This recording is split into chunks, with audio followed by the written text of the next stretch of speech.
नमस्कार। प्रस्तुत है आज का चिंतन। जन सामान्य की मान्यता है कि अंग्रेजी पूरी दुनिया में सबसे अधिक बोली जाती है, इसलिए हमें अपने बच्चों को प्रारंभ से ही अंग्रेजी में शिक्षा दिलानी चाहिए। यह मान्यता सही नहीं है। सबसे ज़्यादा लोग चीनी बोलते हैं, उससे कम अंग्रेजी बोलते हैं तथा उससे थोड़े ही लोग हिंदी बोलते हैं। दुनिया के विकसित देशों में जैसे जापान, फ्रांस, जर्मनी, रूस और चीन में पूरी शिक्षा अपनी मातृभाषा में ही होती है। जिस व्यक्ति का अपनी मातृभाषा पर पूरा अधिकार हो, उसे दूसरी भाषा सीखना सरल हो जाता है। अंग्रेजी को महत्व दें, लेकिन आरंभ से ही बच्चों पर मातृभाषा को छोड़कर दूसरी भाषा में शिक्षा ग्रहण करने का भार डालना उचित नहीं है। इससे बच्चे के ऊपर मानसिक और परिवार पर आर्थिक दबाव बढ़ जाता है। बच्चों से ज़रूरत से ज़्यादा अपेक्षाएं रखने से बच्चे दबाव में जीवन जीते हैं। फलस्वरूप उनका स्वाभाविक विकास अवरुद्ध होता है।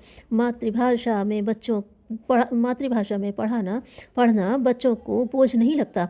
पूरी दुनिया के शिक्षा शास्त्री प्राथमिक शिक्षा मातृभाषा में कराने की सिफारिश करते हैं। वर्तमान में भी यदि आंकड़े इकट्ठे किए जाएं तो इस समय जो डॉक्टर, इंजीनियर, वैज्ञानिक या बड़े अफसर हैं, वे प्रारंभ में मातृभाषा में ही पढ़कर आए हैं। किसी भी भाषा को बोलने के लिए लगभग 800 शब्दों का ज्ञान होना आवश्यक है। अंग्रेजी भाषा के लगभग 300 शब्दों को तो हम प्रायः बोलते ही रहते हैं, जैसे रोड, रेल, स्टेशन, पोस्ट आदि। शेष 500 शब्द जान लेने पर 3 महीने के अभ्यास से हम अंग्रेजी बोलना सीख सकते हैं। अंग्रेजी का ज्ञान प्राप्त करने के लिए प्रारंभ से ही बच्चों पर दबाव डालना कहाँ तक उचित है? एक गिलास पानी के लिए कोई कुआं नहीं खोदता है। बच्चों का प्रारंभिक शिक्षण मातृभाषा में न कराना उसके स्वाभाविक विकास में अवरोध उत्पन्न करना है।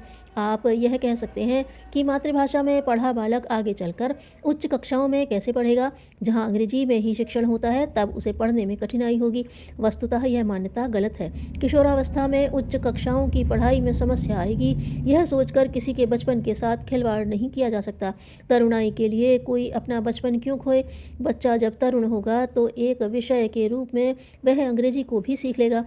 उस आयु में उसकी क्षमताएं भी बढ़ जाती हैं। एक विषय के रूप में अंग्रेजी भाषा का ज्ञान वह प्रारंभ से प्राप्त कर रहा है, अतः उसे परेशानी नहीं होगी। अन्य विषयों को मातृभाषा में ही पढ़ाना उचित रहेगा। तरुणावस्था में तूफान का सामना करना पड़ेगा, इसलिए कोमल बच्चे को बवंडर में झोंक देना कहाँ तक उचित है? इससे बालक की सृजनात्मक शक्ति का अपव्यय होता है। दूसरी भाषा में पढ़ने से पढ़ाई के प्रति अरुचि पैदा होती है। आप यह कह सकते हैं कि सारी दुनिया में अंग्रेजी का बोलबाला है, ऐसे में अंग्रेजी माध्यम से बालक को पढ़ाने में कौन सा बोझ पड़ने वाला है? इस संदर्भ में निवेदन यह है कि बच्चा गर्भकाल में और फिर शैशवकाल में मातृभाषा सुनता और उसका अनुकरण करके बोलता है। भाषा शिक्षण के 4 चरण हैं: सुनकर समझना, बोलना, पढ़ना और लिखना। इनमें से प्राथमिक 2 चरण सुनकर समझना और बोलना उसे आता है, मात्र पढ़ना और लिखना सीखना होता है। शब्द भंडार उसके पास होता है। अंग्रेजी में पढ़ने के लिए उसे जो विषय गणित, विज्ञान आदि आत्मसात करने होते हैं, उसे रटने पड़ते हैं। इस प्रकार उसके जीवन की बुनियाद ही कच्ची रह जाती है, समझ का विकास नहीं होता है। अंग्रेजी माध्यम से पढ़ने वाला बालक प्रातः विद्यालय, दोपहर ट्यूशन और सायंकाल होमवर्क करता है। उसे खेलने का समय नहीं मिलता, जिससे उसके व्यक्तित्व का चहुमुखी विकास नहीं हो पाता है। वह बचपन को नहीं जी पाता है। हम उसे बाल मजदूर बना देते हैं। हम उसका बचपन छीन लेते हैं, उस पर बोझ बढ़ाकर उसकी प्राकृतिक शक्तियों को दबा देते हैं। बच्चे को जिस भाषा में सपना आता हो, उसी में उसकी पढ़ाई चले, यही उसके हित में है। हिंदी माध्यम में पढ़ने वाले बालक का अंग्रेजी ज्ञान कमज़ोर रहता हो, ऐसा नहीं है। वह अंग्रेजी विषय में अच्छे अंकों को प्राप्त करेगा। सच्चाई यह है कि अभिभावक ही लघुता अनुभव करते हैं। हमने बच्चों के दिमाग में यह ठूंस ठूंस कर भर दिया है कि अंग्रेजी बोलने वाला महान होता है। यह हीनता की भावना हमारे लिए शर्म की बात होनी चाहिए। इंग्लैंड में बिना पढ़ा लिखा व्यक्ति भी अंग्रेजी बोलता है, तो क्या वह विद्वान हो जाता है? अनपढ़ भारतीय भी इंग्लैंड चला जाए तो 6 महीने में अंग्रेजी बोलने लगता है, तो क्या 6 महीने में वह बहुत योग्य और विद्वान हो जाता है? गणित और विज्ञान जैसे विषय रटने के नहीं, समझने के हैं। जो ज्ञान आत्मसात करना हो, उसे मातृभाषा में ही पढ़ना चाहिए, तभी वह सरलता से समझ में आएगा। मातृभाषा में पढ़ाने वाले बहुत से अच्छे विद्यालय हैं। अच्छे स्कूल की पहचान बढ़िया भवन, आधुनिक फर्नीचर, टाई बेल्ट, जूते मोजे, लंच बॉक्स और वाटर बोतल से नहीं होती है। यह सब तो बाहरी चमक दमक और शान शौकत की चीज़ें हैं, इनसे हमें प्रभावित नहीं होना चाहिए। इनका पढ़ाई से कोई संबंध नहीं है। अच्छे विद्यालय के केंद्र में बालक होता है, जहाँ छात्र का सर्वांगीण विकास हो सके। वह अच्छा विद्यालय है। अंग्रेजी माध्यम के बच्चे बिना ट्यूशन के नहीं चलते, जबकि हिंदी माध्यम वाले बच्चे स्वाध्ययन से ही आगे बढ़ जाते हैं। मातृभाषा में पढ़ने वाले बच्चों को उनके माता पिता भी मदद कर सकते हैं। पढ़ाई, ट्यूशन और होमवर्क का बोझ लादकर हमें बच्चों का बचपन छीनने का क्या अधिकार है? क्या उसे खेल कूद मनोरंजन का आनंद नहीं मिलना चाहिए? अंग्रेजी विद्यालयों का अनुशासन स्वयं स्फुरित नहीं होता, वह उन पर थोपा गया होता है। बच्चों को मातृभाषा में बात करने पर सजा मिलती है, अर्थात उन्हें अपनी मातृभाषा से अलग रखने का षड्यंत्र रचा जा रहा है, उससे प्रकृति से दूर किया जा रहा है। थोपा गया अनुशासन बाहर आते ही समाप्त हो जाता है। बच्चे को दोहरा जीवन जीना पड़ता है। उच्च धनिक वर्ग के बच्चों के संस्कार अच्छे और निम्न मध्यम श्रमजीवी वर्ग के बच्चों के संस्कार खराब होते हैं, यह भ्रम है। संस्कारों का मूल्य धन के साथ करना संस्कारों का उपहास करना है। पैसा खर्च करने की छूट होने से छोटी उम्र में अनेक दोष आ जाते हैं। ऐसे बच्चे दूसरों को भी बिगाड़ते हैं, गरीबों को ईर्ष्या द्वेष करने के लिए बाध्य कर देते हैं। संस्कार पैसों से नहीं आते, संस्कार अच्छी पढ़ाई से और घर का वातावरण अच्छा बनाने से आते हैं, माता पिता के चरित्र से आते हैं। बच्चों के अभिभावक सोचते हैं कि पड़ोस के बच्चे अंग्रेजी में पढ़ेंगे तो हमारा बच्चा हिंदी माध्यम से पढ़ने में हीनता का अनुभव करेगा। सच्चाई यह है कि बच्चे नहीं, उनके अभिभावक ही हीनता अनुभव करते हैं। पड़ोसी का बच्चा ट्विंकल ट्विंकल लिटिल स्टार गाता तो है, लेकिन उसे उसका अर्थ नहीं मालूम होता। तोता को जैसे कुछ रटा दिया जाता है वैसे ही वह बोलता है। मातृभाषा में पढ़ने वाला बच्चा गीत गाता है तो उसका अर्थ समझता है और गर्व के साथ गाता है। कविता उसके ज्ञान को भी बढ़ाती है। अंग्रेजी स्कूल में पढ़ाकर हम बच्चे को बाल मजदूर बना रहे हैं, ऐसा तो दुश्मन भी नहीं करता है।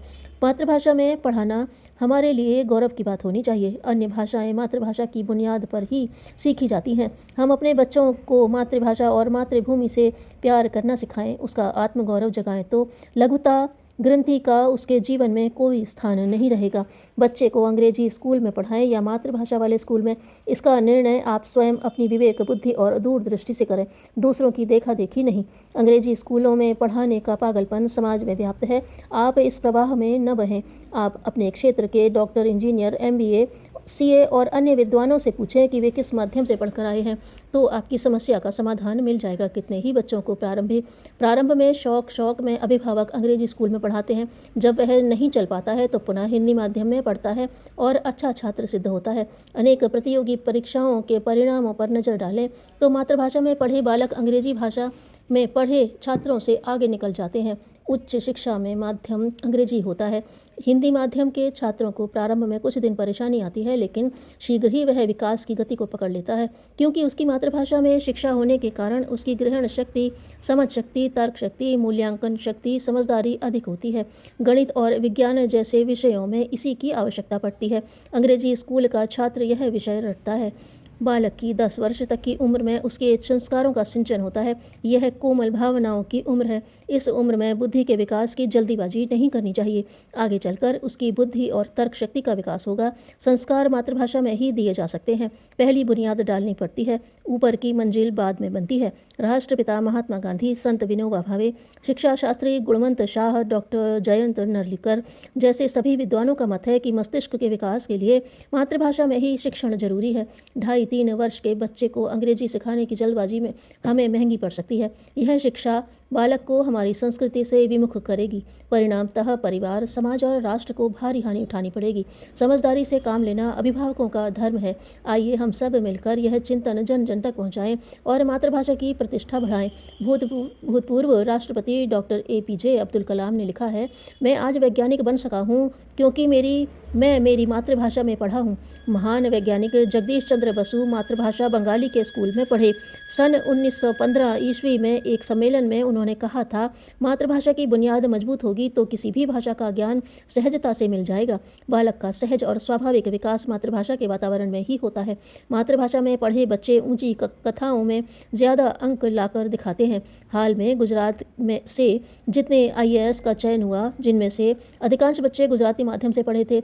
लॉर्ड मेकाले 1834 की योजना के अनुसार हम बच्चों को कारकुन अर्थात काला अंग्रेज नहीं बनाना चाहेंगे। हम बच्चों को मातृभाषा में पढ़ाकर शक्तिशाली एवं देशाभिमानी बनाएंगे और उनके उज्ज्वल भविष्य का निर्माण करेंगे। बादलों की तरह सज्जन भी जिस वस्तु को ग्रहण करते हैं उसका दान भी करते हैं। कामना का त्याग ही श्रेष्ठ तप है।